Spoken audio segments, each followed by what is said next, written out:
Irvingman! Today's episode is called Star of Fate. No, it's not another meteor scare story. It's about a box. The last wishes of Dr. Pearson, my master, will be obeyed to the letter. It is for that reason that I've come to Metropolis. And Dr. Pearson insisted on this private auction with only 2 participants bidding on what may or may not be in that box? The box is not to be opened. Then what good is it? Last I heard, the purpose of a box was to put things in it. Hard to do without opening it. The university Egyptologist, Dr. Barnack, and Mr. Whitlock, the proprietor of a curio shop in Metropolis, both old acquaintances of Dr. Pearson, are to bid for the box. And when will the boys bid on the box? Your bids, gentlemen.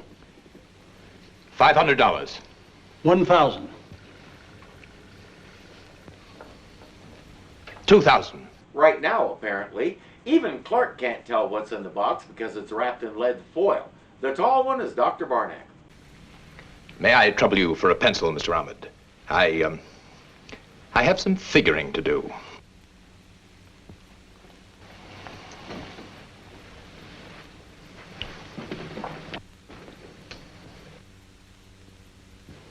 Never mind, Ahmed. Lois saw that in the mirror and won't say a word. It'll never come up again. He'll end up winning and writing a check for $10,000. Please, Barnack, you must listen to me. You've cost me enough already, Whitlock. Please, Barnack, don't open that box. It's evil. It's got to be destroyed. You must listen to me. Get away from Can't me. open that box, please. I'm telling you the truth, man. Don't open that box. Clark left earlier to check up on these guys. Lois watched that happen, and just like with the gun, she'll do absolutely nothing, even though it was a clear case of assault and battery. Barnack will just walk away scot-free and head back to his place with the box. Clark returns and walks Mr. Whitlock back to his store, hoping for some information. Oh, you make puppets too? No, it's a hobby of mine. I like children, and they seem to enjoy an occasional show after school. Dr. Barnack is back home with his $10,000 prize. First, I don't know how, I've got to cover the check that I gave Ahmed. We all suspected as much, and so did Whitlock. Barnack wants to do some research and learn more about this box before he opens it, just in case there really is a curse or something surrounding it. He tells his confidential secretary, Alma, do not open it. That's like waving the proverbial red flag in front of a bull, because she's already dying to know what's in it.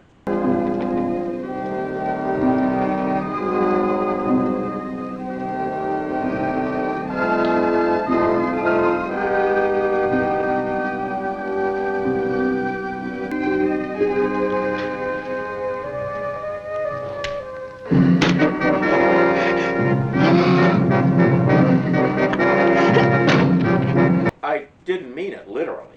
Clark wasn't able to get any information out of Mr. Whitlock, so Jimmy and Lois are paying a visit to Dr. Barnack's. Uh-oh.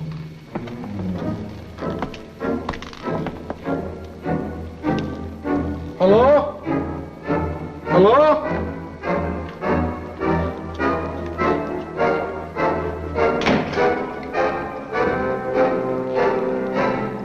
Jim, look! She isn't dead, but she's in a deep coma, and you may have noticed the box is gone. The box. Where is it? Give it to me. Good to know his priorities are in order. We haven't got your precious box. We got here just a few seconds ago. Shouldn't you be more concerned about her? So, Whitlock was right.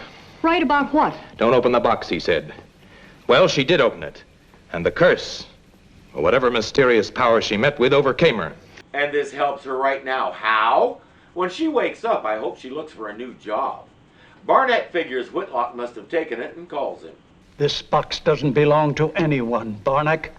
It belongs to the past, an evil past, and I'm doing away with it. You saw what it did to your secretary. Well, I'm putting it where you won't find it, Barnack, where you or no one else will ever be harmed by it. I'm putting it in my safe. This guy has a bigger mouth than Jimmy Olsen. Don't tell him where you're putting it, genius. That's like playing hide and seek and saying, I'm going to hide where you'll never find me, in the little room above the garage. He's going to make another mistake. Yeah. Put the box in the safe, but be careful. Don't open it. Yes, sir. The mistake is he's not going to do it himself.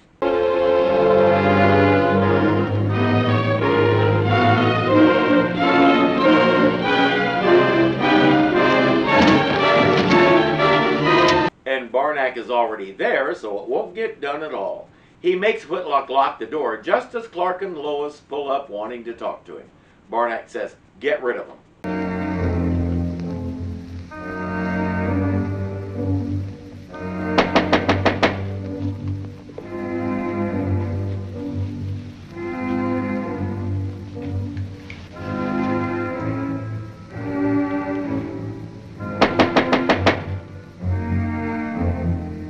It'll take Clark a minute or two.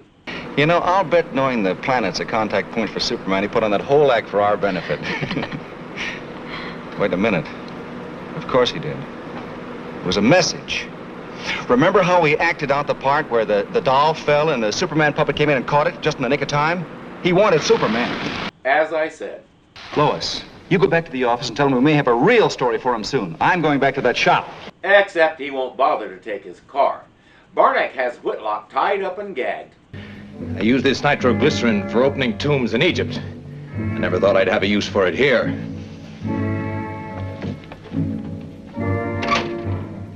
Oh, you're a good host, Whitlock. That's a cuckoo clock. If you take more than 5 minutes to do this, it could ruin your whole day, and all the days after that. Well, I didn't know your business ran to jewels like this. You cost me $10,000 today, Whitlock. This little collection ought to be worth about that. How much does a stay in the hospital with explosion injuries cost? Better take enough to cover that, too. Thing is, he forgot all about the nitro and leaves without it. Now it's just Whitlock and the Cuckoo Clock. That sounds like a 60s psychedelic band. Nitroglycerin! The clock! Well, that was close. Good thing.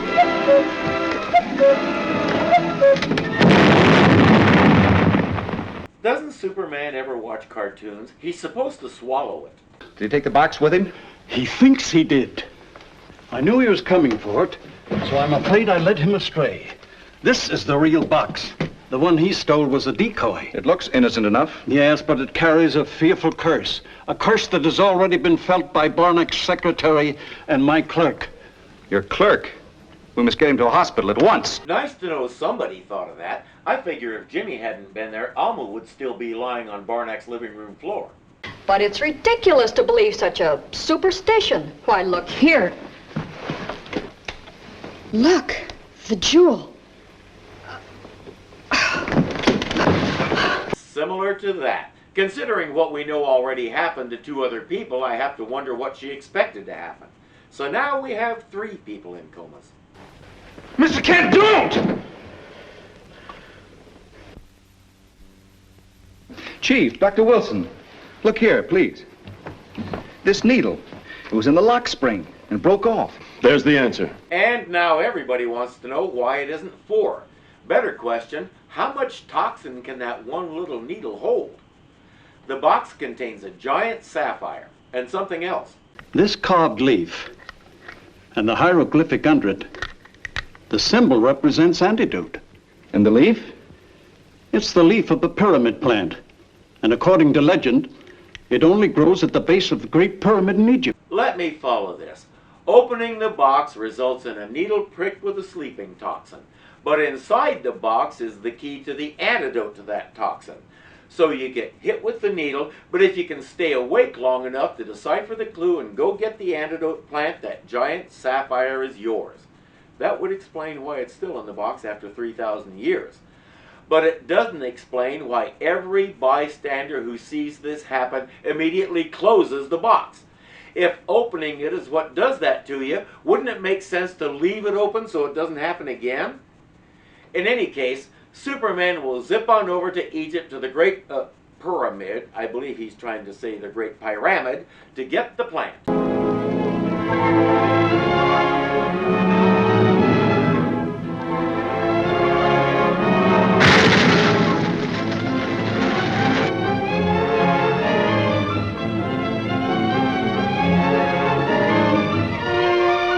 Egyptian authorities were never able to explain why the top stone of the Great Pyramid just suddenly fell off. Superman! Here you are, Doctor. Thank heavens you found the plant. We'll prepare the serum immediately. It's a good thing he took that course on how to prepare forgotten ancient Egyptian antidotes last year.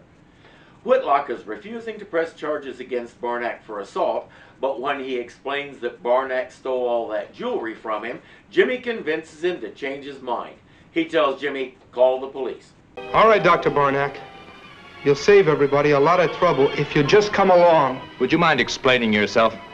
Now, I'd say it was you that had the explaining to do about those jewels you stole from Whitlock's safe. Oh, Let's go. of course. You've notified the police. That's where we're going. Right now. That's Jimmy code for no, I'm going to be a hero and do it myself. Too bad the professor understands Jimmy code. I guess you win, young man. I'll get the jewels.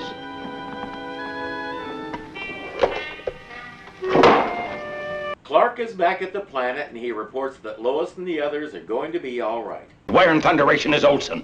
Jimmy, isn't he in the city room? No, the last anyone saw him, he had just convinced Mr. Whitlock that Barnack should be turned over to the police. Oh, Barnack, huh?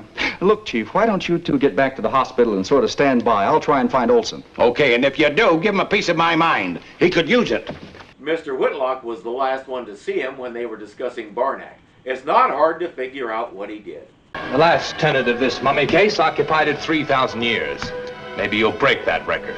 Just think, Professor, that means in 4,000 years he'll be more famous than you ever were. So there. Well, all I have to do is to fetch my suitcase, and I'll be leaving you. Also known as a convenient device to get him out of the room. And now, my meddling young friend, goodbye. Help! Help! Police! Help! Police! I hope that's really thick wood. Superman! I knew you were dangerous, Dr. Barnack. And now with an attempted murder charge, you can be put where you belong. He must have thought it was really thick wood too, because if those first 3 shots didn't hurt Superman, I don't know what he thought the other 3 were going to do. Jimmy was hiding behind the drapes. Superman hands him an empty gun and says, keep him covered and march him off to the police. Barnack doesn't argue. Doctor of Egyptology can't count. There's one thing that's bothering me, though. Dr. Wilson found that poison was so powerful, I can't understand Clark's not being affected by it. I forgot to ask him. You forgot to ask me what, Chief? When you opened that box, Excuse me, sir. How are you, Lois? Oh, Perry was expecting an answer? Isn't that cute? Wait a minute. When did you get that adhesive on your thumb? Oh, well, as a No matter of fact... wonder the needle broke off. See, Miss Lane, he had that adhesive tape there, and that's what broke the needle. It's nice how he just shows them the tape and lets them draw their own conclusions. And none of them will ask why he has a piece of adhesive tape on his thumb. Adhesive tape was most commonly used with large bandages, taping down the cotton ball on your arm after a blood draw, that sort of thing. You didn't usually see it used by itself. A room full of reporters and not a single instinct among them. Welcome to the Daily Planet. No wonder Superman has to do all the work.